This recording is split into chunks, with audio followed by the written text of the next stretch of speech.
El siguiente programa es familiar. No contiene escenas de sexo ni violencia. Para mayor comprensión de los menores de edad, debe ser visto en compañía de un adulto responsable.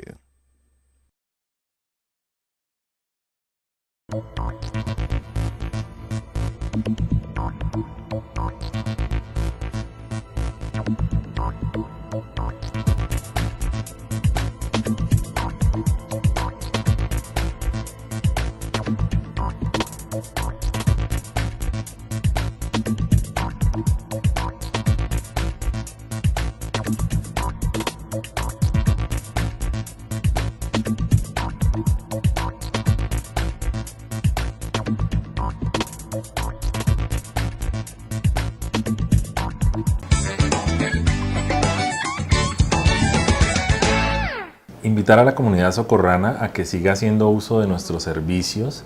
El próximo jueves 12 de mayo, desde las 8 de la mañana, estará la unidad móvil del laboratorio Higuera Escalante haciendo una jornada para donación de sangre. Adicionalmente, también me complace informarles que desde la semana pasada contamos con un médico general atendiendo el triage en urgencias, para que por favor la comunidad tenga en cuenta las indicaciones que él les da acerca de los casos que son urgencias y que no son urgencias, para que acudan a sus EPS con las órdenes que él les da y sean ellos quienes se encarguen de manejar las diferentes enfermedades que él les indique. Este cambio en el servicio de urgencias se tomó basados en la resolución 5595 de diciembre del 2015, donde el Ministerio de Salud nos obliga a las entidades que prestamos servicios de salud a tener una nueva clasificación en los triage. La idea es que él va a estar canalizando a los pacientes que requieren atención inmediata, urgente y prioritaria en nuestra institución, e igualmente va a estar derivando los pacientes que no necesitan esa atención inmediata para que sean atendidos de manera oportuna en las diferentes IPS que le prestan servicios a las EPS que tienen usuarios en nuestra área de influencia. El horario de atención de este médico de triage va a ser de lunes a sábado de 7 de la mañana a 3 de la tarde, y en el horario de 3 de la tarde a 11 de la noche seguiremos contando con la enfermera de triage de lunes a sábado, y los domingos todo el día esas funciones las va a cumplir la enfermera de triage. Todos estos cambios que realizó la institución en el área de triage son buscando la mejor atención de nuestros usuarios, aportarle todos los conocimientos médicos y paramédicos para que nuestros usuarios se sientan muy bien atendidos.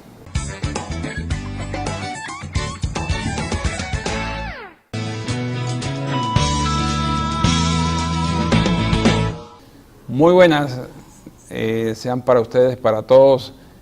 Para mí es un placer estar nuevamente frente a estas pantallas, ante ustedes, a fin de tocar otro tema de salud, otro tema de riesgo cardiovascular, que es de lo que más me gusta hablar. Y en esta oportunidad, pues en otras hemos hablado de diabetes, de alimentación. En esta oportunidad vamos a hablar del asesino silencioso. Se le conoce popularmente como el asesino silencioso de esta enfermedad, y se trata de la hipertensión arterial, tensión arterial o presión arterial, pero la enfermedad se llama hipertensión arterial crónica. La sangre, para poder llevar los nutrientes que contiene, el oxígeno, la glucosa, los aminoácidos, los ácidos grasos, para llevarlo a todas las células, tiene que moverse, y para que la sangre se mueva se requiere una presión que la empuje. Esa presión va a estar dada por dos factores: la fuerza con la que el corazón es capaz de bombearla cada vez que hace un latido, cada vez que se contrae, y la resistencia que presenten los vasos sanguíneos por donde va a pasar la sangre. Si un vaso sanguíneo está permeable, no tiene ninguna plaquita en su interior, la sangre pasará tranquilamente con un flujo laminar muy quieto, como están las aguas de una piscina. Pero si los vasos sanguíneos por donde va a correr la sangre están cerrados, se han tapado parcialmente porque hay placas en el interior de estos vasos, entonces este flujo ya no va a ser laminar, sino que va a ser un flujo turbulento, como el del río Fonce, un flujo turbulento. Y la cantidad de líquido que va a pasar por esos vasos que están parcialmente destruidos va a ser menor que aquella que pasa por los vasos que no están parcialmente obstruidos. Cuando estos vasos están parcialmente obstruidos, para llevarle la misma cantidad de sangre a los tejidos, llámese cerebro, llámese el pie derecho, llámese la mano izquierda, para llegar a esta misma cantidad que debe llegar normalmente, que el cerebro hace un pedido de que le llegue tanto de sangre por minuto. Si con estos vasos así no le podría cumplir el corazón. Entonces, ¿qué tiene que hacer el corazón? Bombear con más fuerza, aumentar la fuerza de bombeo. Aumentar la fuerza de bombeo y eso hace aumentar la presión de la sangre. Si los vasos están parcialmente tapados, eso genera también aumento de la presión para que finalmente la sangre llegue al otro extremo. Entonces, la presión arterial es el resultado del bombeo del corazón y de la obstrucción parcial o obstrucción ninguna en las arterias por donde va a correr la sangre. Lo primero, es decir, el bombeo del corazón genera la presión sistólica, la cifra mayor que se da en la parte de arriba. Uno dice presión arterial 120/80. 120, o sea, la cifra primera, es la presión sistólica. Y la segunda, la de abajo, presión diastólica, que es la menor. La presión diastólica está dada por la resistencia, la obstrucción parcial que tienen las arterias por donde va a pasar la sangre. Entonces tenemos presión sistólica, la más alta, y presión diastólica, la más baja. La presión normal en una persona adulta está con su presión sistólica, que debe estar entre 70 y 140 de presión arterial. La presión sistólica debe estar entre 90 y 140, y la diastólica, la menor, debe estar entre 70 y 85. Por encima de esa cifra ya se considera presión alta. Por encima de 140, presión alta. 140.1 es presión alta. Por encima de 85 ya es presión alta. Entonces, a una persona se le considera que es hipertensa cuando en varias oportunidades se le encuentran cifras de presión alta. Usted puede tener en determinado momento un estrés porque hubo un incendio en su casa y por tratar de recuperar su organismo automáticamente le manda para que su corazón corra rápido a 200 por minuto para que su presión esté en 180 a 100 y usted pueda hacer más cosas. Pero una vez pasado ese incidente y una vez recuperado la calma, su corazón restablece su frecuencia cardíaca y su presión arterial. Pero si a esa persona después en una consulta se le encuentra otra toma de tensión alta, ya son dos tomas de tensiones altas y ya eso lo entra a clasificar como un hipertenso. Hay diferentes grados de hipertensión, si es leve, moderada, severa, grado 1, grado 2, grado 3, normal alta, alta. No me voy a detener en eso, porque eso concierne más de pronto a la parte científica y no va a tener mayor repercusión en la promoción y prevención de la salud, que es lo que queremos. Pero entre más alta esté una cifra tensional, mayor es el riesgo de causarle problemas al paciente. Cuando ustedes tienen una tubería que ya está deteriorada por el tiempo y le están mandando agua con una motobomba, si esa motobomba manda una presión exagerada, ¿qué pasa con la tubería?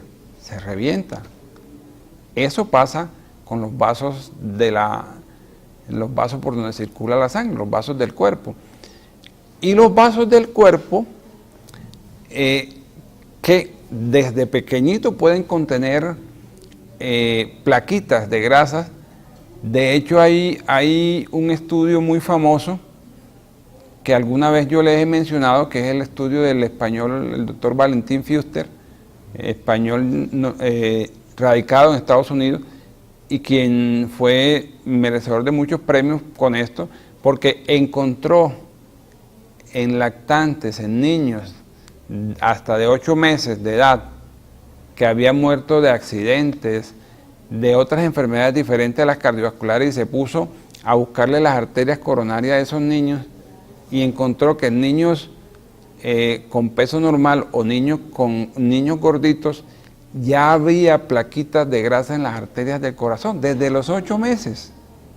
Sobre todo en aquellos niños que los queremos ver muy bonitos, muy gorditos, y sí, se ven bonitos, pero ya desde ahí está sembrada la enfermedad cardiovascular, desde los 8 meses. Eso encontró el doctor Valentín Fuster. Y si eso sucede a los 8 meses, ¿cómo estarán esas arterias cuando ese niño o esa persona tenga 50 o 60 años? Porque en la medida que la edad aumenta, las paredes de las arterias van disminuyendo la cantidad de músculo, que es lo que los protege y las hace elásticas. Y si se desaparece la cantidad de músculo, queda una pared rígida, en la que también la pared de la cantidad de colágeno que le da el sostén a la pared de arteria se va a disminuir, y lo que va a quedar es una pared adventicia con el endotelio y una mínima cantidad entre las dos, que se va volviendo más frágil, se va a ir endureciendo, y le va a pasar lo de, podría decir que lo de la cáscara de huevo, que se puede partir fácilmente. Entonces, un aumento de la presión arterial en una persona de 20 años no genera tanto problema para las arterias, porque tiene unas arterias que son elásticas. Pero en una persona de 70, 80, 90 años genera un problema gravísimo, porque se puede romper fácilmente. ¿Y qué arterias se rompen más fácilmente? Aquellas arterias que a su alrededor no tengan un tejido que le ayuden a soportar esa presión de la sangre. Por ejemplo, las arterias que pasan por dentro de los músculos le sirven para que aguanten la presión de la sangre. Pero las arterias que están en el cerebro, que el cerebro es un tejido muy blandito, muy débil, que no es capaz de ayudarle para que las arterias soporten la presión, se van a romper con relativa facilidad. Y por eso suceden hemorragias cerebrales en personas hipertensas que tienen una edad significativa, que tienen una edad de 70, 80, 90 años. ¿Qué origina la hipertensión arterial? Un alto porcentaje de los pacientes hipertensos tenemos antecedentes familiares de hipertensión arterial. Y digo tenemos porque yo soy hipertenso. Mi papá fue hipertenso y yo estaba consciente que en algún momento me fuera a llegar, y pues estaba haciendo lo mejor posible y con un cuidado, yo diría que bueno, bajándole a la sal, evitando comer con grasas, pero la parte genética no es un factor modificable, es un factor que está allí y que en cualquier momento puede aflorar. El factor hereditario es un factor fuerte en la hipertensión arterial. Casi que de 4 hijos de un padre hipertenso, 2 llegarían a ser hipertensos. Entonces, el factor hereditario. 2, el factor alimenticio, la ingesta de sal. Y yo desde hace años vengo diciendo que nuestra población joven es una población que consume mucha sal. Miren, un paquete de papas de cualquier marca, un paquete de papas tiene la cantidad de sal que necesita el cuerpo de una persona joven normal. Y usted ve chinos que se comen 3 paquetes en un rato y ya al rato están buscando otro paquete. Esos son chinos que ya tienen una marca, un pie dentro de este asesino silencioso que se llama hipertensión arterial. Y si tienen factor hereditario, eso les suma puntos. La ingesta de grasas es otro factor de riesgo. El estrés, el estrés es algo, es una reacción de los seres vivos, es una reacción normal ante una situación X. El problema es cómo se maneja el estrés y el problema es si la reacción es exagerada o no. Porque yo puedo ir caminando por la calle y me dicen un terremoto y yo ahí puedo reaccionar de diferentes maneras. Usted pone a 5 personas y reaccionan diferentes. Uno comienza a buscar dónde esconderse, dónde asirse, porque ya tuvo el conocimiento de qué hacer ante esas situaciones y se mete debajo de algo para protegerse, de un muro, de algo que lo proteja. Otro, en vez de correr, comienza a gritar y se pone histérico. ¡Ah, me voy a morir, me voy a morir! Otro comienza a correr en estampida, pero sin saber para dónde va a correr.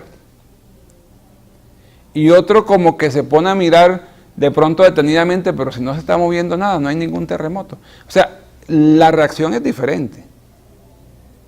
Usted le puede soltar un perro a un gato que va pasando y ese gato se estresa y comienza a correr para salvar su vida. Es una reacción natural de los seres vivos, es cómo se maneja y qué tan exagerada es la reacción. Pero cada día parece haber mayor estrés o mayores elementos que produzcan estrés. Y hay otros factores de riesgo, el sedentarismo, la obesidad, son factores muy similares a los factores de riesgo cardiovascular. El diagnóstico de la hipertensión arterial se hace por tomas de tensión arterial que lo puede hacer enfermería, lo puede hacer medicina, lo pueden hacer otros profesionales de la salud que manejan el tema. ¿Cuál tensiómetro es mejor para tomar la presión arterial? Los digitálicos o los tensiómetros anaeroides que se usan tradicionalmente. La Asociación Americana del Corazón, en el último congreso de la Asociación Americana del Corazón que se realizó en Orlando el año pasado, determinó, o por estudios determinaron, que era más confiable el tensiómetro digital. Pues uno podría pensar que de pronto lo están haciendo para promocionar los tensiómetros digitales, que muchas fábricas de tensiones digitales son de Estados Unidos. Pero ciertamente el tensiómetro digital es más preciso. Uno toma la tensión arterial y dice 140/80, pero el digital le dice 179/82. Es más preciso. ¿Cuál es el problema en los tensiómetros digitales? Que hay que cuidarlos. Si usted llegó, lo sacó de la caja y lo puso un poquito durito, se desconfiguró, se descalibró. Pero si usted llega, lo cuida bien, lo mete, lo cuida, lo guarda donde no lleguen los niños a jugar con él, ese tensiómetro le dura mucho. Es el cuido lo que hace. Ahora, el tensiómetro anaeroide depende también del oído de la persona, depende también de la experiencia de la persona, para que le dé un dato real o cercano a la realidad. En cuanto a el tratamiento de estos pacientes, de los pacientes hipertensos, pues lógicamente hay medicamentos que los debe seleccionar el médico. Ante una urgencia, una enfermera o un odontólogo o incluso un farmacéutico le pueden decir, mire, tómese esto y váyase para urgencia. Si acaso la persona vive en un sitio que está distante de la urgencia y que se va a demorar más de media hora en llegar. En relación con el tratamiento, yo me voy a referir a algo muy puntual. En general, los pacientes suelen tener la tendencia a no darle la importancia a esta enfermedad. Y por eso se le considera el asesino silencioso. Muchas veces no da síntomas. En ocasiones puede producir dolor de cabeza, o a veces dolor en el pecho, o a veces una sensación de calor en todo el cuerpo. Pero muchas veces no da síntomas. Y por eso cuando hay campañas en los diferentes sitios donde hacen campañas y usted va pasando por ahí, hágase tomar la atención. Pero que se la tomen después de estar 5 minutos en reposo, sin haber tomado tinto ni haber fumado, y con la mano, y que le coloquen el brazalete que le quede a la altura del corazón. Si queda por arriba del corazón, le da error. Si queda por debajo del corazón, le da error. Entonces la técnica es importante. Quien debe tomarla debe ser una persona que sepa tomar la atención. Lo otro, cuando a una persona ya se le da un tratamiento para la hipertensión arterial, el tratamiento debe ser permanente, porque muchas veces el médico le hace la fórmula y uno le formula por un mes. Actualmente estamos haciendo fórmula por 2, 3, hasta 4 meses, y a lo que se le acaben esos medicamentos, el paciente piensa que ya no tiene que tomarlo más, y a veces se le ha dicho, vaya y vuelva al control, pero si la EPS no le autorizó la próxima cita, él se queda sin medicamento y no es capaz de comprarlo. Yo recuerdo un caso que me sucedió hace alrededor de 18 años con algún paciente del antiguo Seguro Social, que lo vi por consulta externa. Tenía la presión alta y yo le dije, bueno, su presión está muy alta, ¿usted se tomó el medicamento hoy? Me dijo, doctor, hoy no me lo tomé, ayer tampoco, porque es que se me acabó el medicamento y el seguro no me lo ha entregado, pero ya me dijeron que pasara ahora por allá, que hoy me lo entregaban. Y yo recuerdo que le dije a esa persona, bueno, si no se lo entregan, gástese unos pesitos de su bolsillo y compre la droga, que le va a salir más barato que a su familia comprar la caja de madera. 8 días después me lo encontré en urgencias.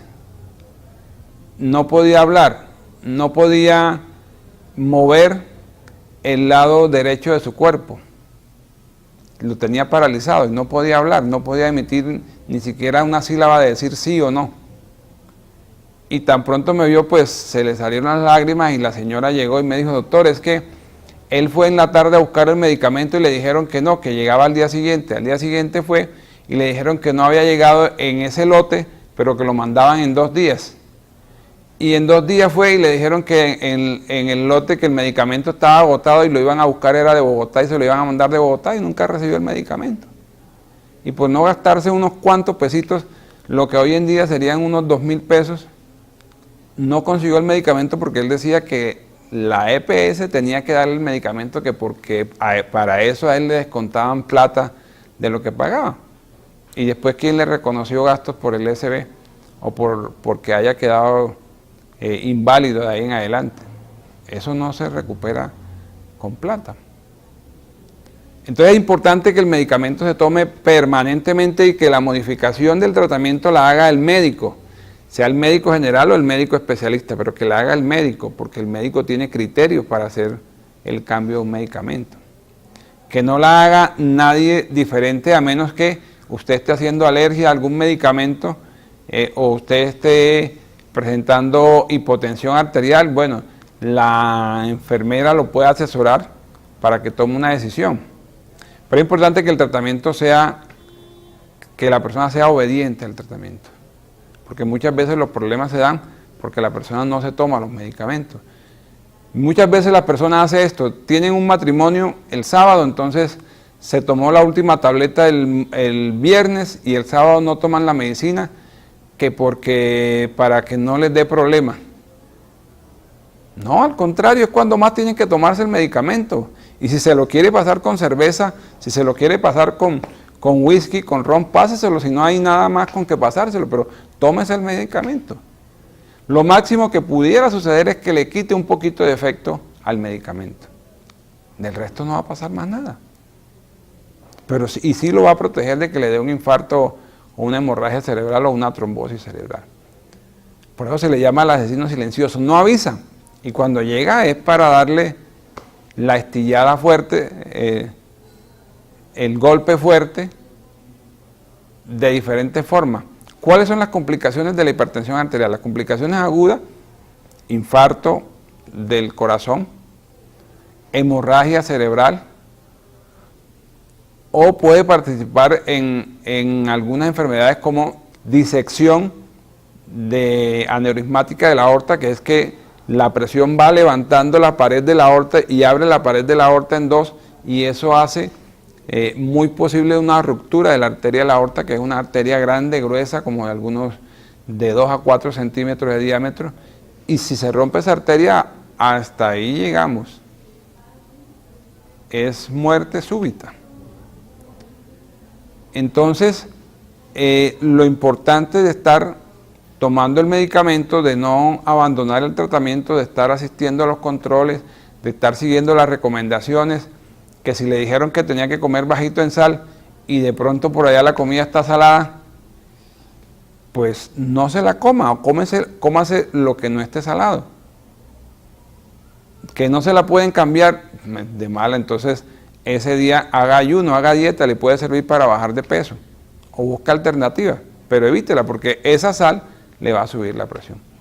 Hoy en día tenemos más pacientes hipertensos que hace 20 años, que son de difícil manejo. Antes generalmente una persona hipertensa se tomaba un solo medicamento y estaba bien. Hoy en día yo creo que el 40% de nuestros pacientes hipertensos tienen por lo menos 2 medicamentos para la presión arterial. Y hay un porcentaje como del 10 al 15 o 20% que tenemos que darle más de 3 medicamentos. Más de 3 medicamentos para manejar la hipertensión arterial. ¿Por qué es esto? Bueno, los problemas de la salud de los genéricos, que desafortunadamente la salud es un negocio y el negocio es gastar menos plata para que le quede a los dueños de las respectivas empresas de salud. Entonces le dan un amlodipino de baja calidad porque fue el más barato, o le dan un enalapril de baja calidad porque fue el más barato que consiguieron, y lógicamente ese le va a hacer menos efecto que aquel que de pronto salía un poco más costoso. Desafortunadamente es el sistema de salud que tenemos, el que nos han dejado, y el que está en actividad en nuestro país. ¿Qué más pudiera estar sucediendo? Bueno, que la persona no se toma el medicamento. Muchas veces